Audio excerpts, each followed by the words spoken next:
Di tengah pemikiran adi ilahi, kepercayaan dewa-dewi, dan mitos-mitos kala itu, Thales, seorang filsuf, berdiri dan menyentak dogma-dogma itu. Ia adalah manusia pertama yang menjelaskan fenomena-fenomena alam tanpa mengaitkannya dengan kekuatan adi alami. Yang kelak ia dijuluki Bapak Filsafat, dan selanjutnya membuka satu alur pemikiran baru dari yang semula mitos ke logos. Kita akan mencoba membaca pikiran-pikiran Bapak Filsafat ini dan caranya membuka mata orang-orang Yunani, dan bagaimana pemikirannya mempengaruhi seluruh dunia hingga kini.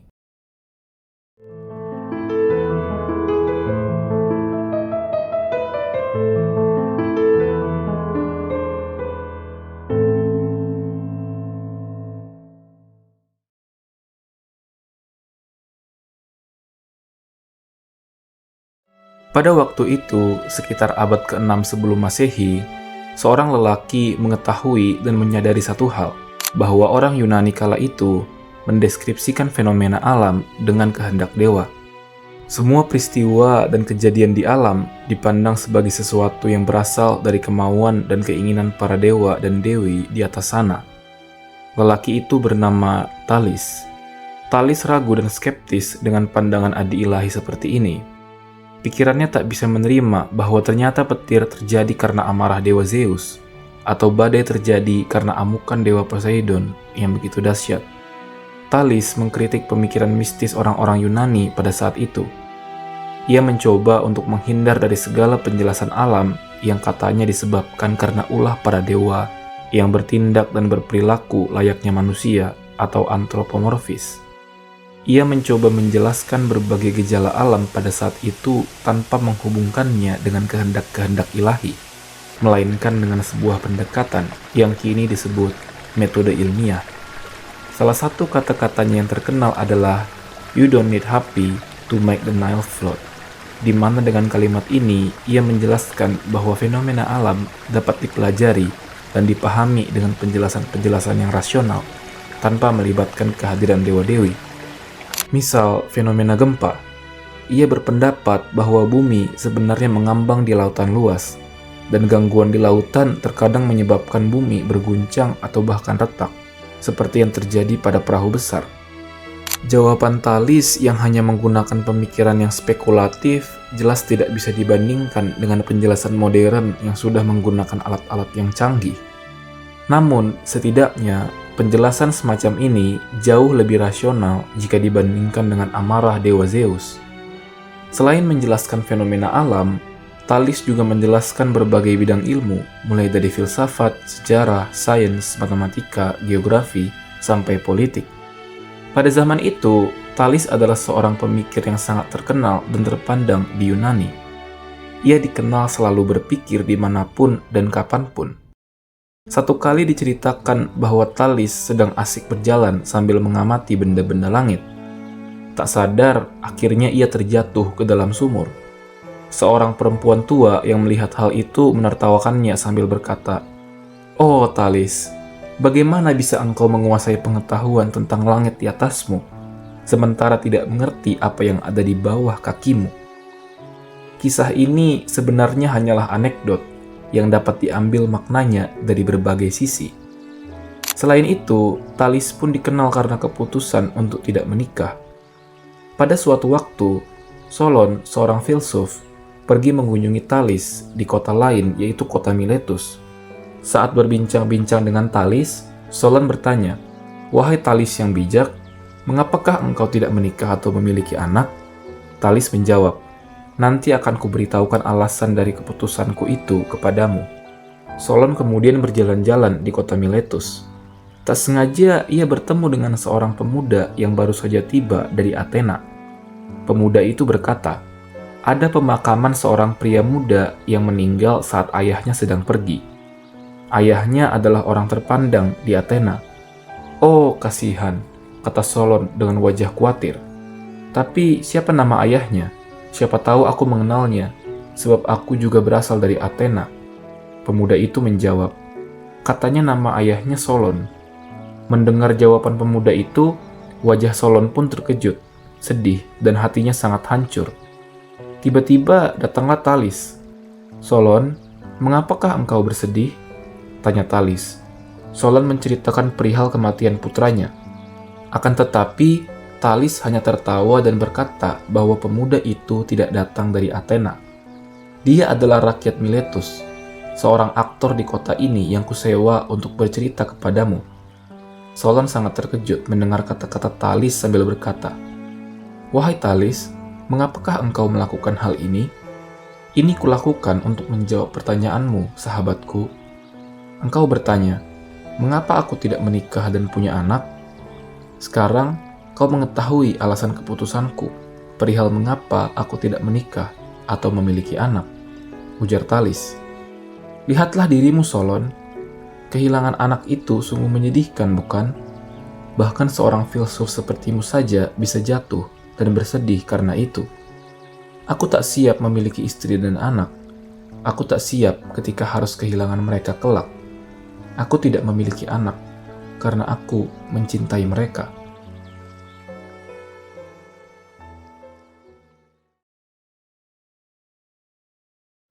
Selain itu, Thalis pun menyatakan bahwa alam semesta memiliki asal-usul. Dari mana asal-usul alam semesta ini? Jawabannya adalah air.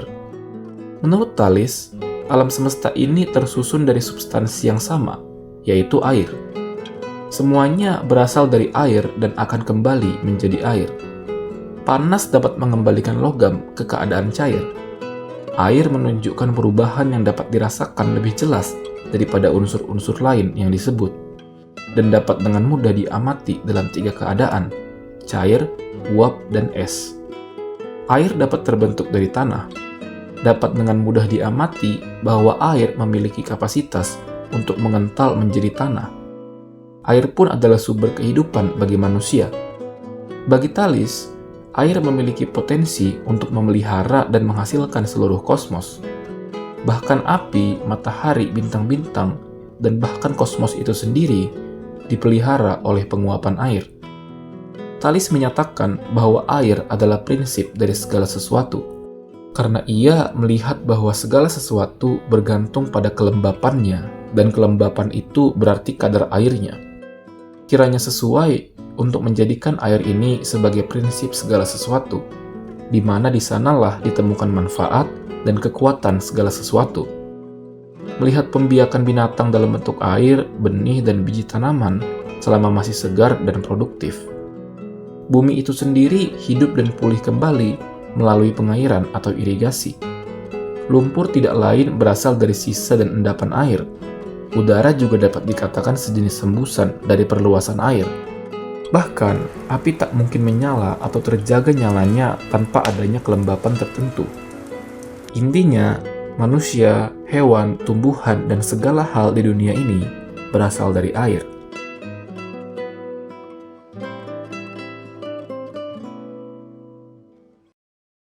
Selain mencari tahu tentang asal-usul alam semesta, Thalis juga berargumen tentang bumi. Thalis beranggapan bahwa bumi mengambang di atas air, layaknya perahu kayu yang mengambang di atas lautan atau sungai, karena air itu adalah substansi yang permanen. Ia menjelaskan itu atas penglihatannya terhadap pulau-pulau yang mengapung di sekitar Miletus, di mana ini memperkuat argumennya bahwa pada dasarnya semuanya mengapung di atas air.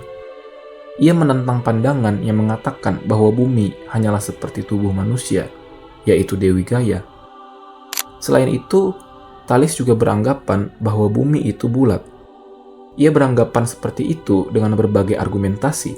Salah satunya adalah fakta bahwa selama gerhana matahari, bayangan yang disebabkan oleh interposisi bumi antara matahari dan bulan selalu cembung. Oleh karena itu, bumi pasti berbentuk bulat. Selain membicarakan bumi, ia pun punya pengetahuan yang cukup mendalam soal astronomi. Ia pernah meramalkan akan terjadi gerhana matahari, dan kenyataannya ramalan ini terbukti. Karena pada 25 Mei 585 sebelum Masehi, terjadi gerhana matahari yang terjadi bersamaan dengan perang di Asia Minor, yang dikenal sebagai pertempuran gerhana.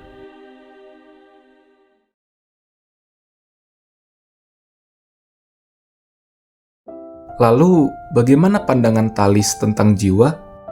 Menurutnya, semua hal memiliki jiwa, tidak hanya makhluk hidup, tetapi juga benda mati. Kepercayaan Thales ini didasari oleh pengalamannya. Setiap manusia, hewan, dan tumbuhan memiliki jiwa, karena mereka dapat bergerak dan berinteraksi satu sama lain.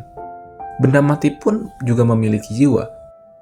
Ia mengatakan tentang batu magnet, yang jika digosok sampai panas, dapat menarik barang yang berada di sekitarnya, seperti besi. Oleh karena itulah, Thales mempunyai pandangan bahwa segala sesuatu mempunyai jiwa.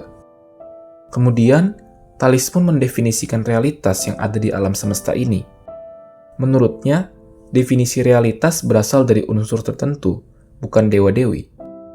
Thales bukannya tidak mempercayai keberadaan Tuhan, tapi untuk menjelaskan fenomena alam, nampaknya penjelasan ilmiah sudah cukup. Tenaga penggerak bukanlah makhluk supranatural, itu adalah tenaga dalam alam itu sendiri. Tenaga itulah yang mendasari peristiwa-peristiwa alam.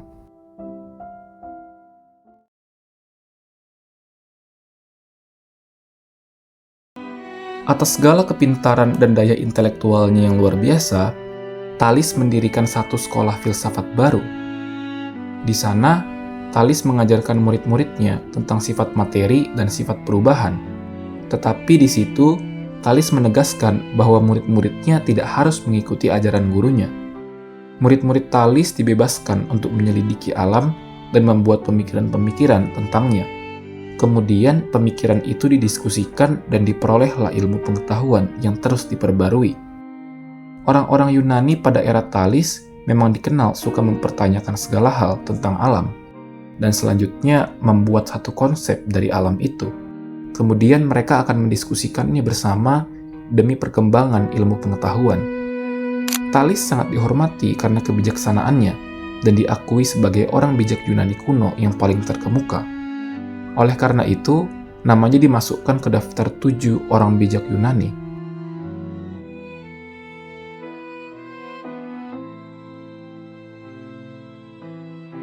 Thales adalah orang pertama yang kita ketahui yang mengusulkan penjelasan tentang fenomena alam yang lebih bersifat materialistis daripada mitologis.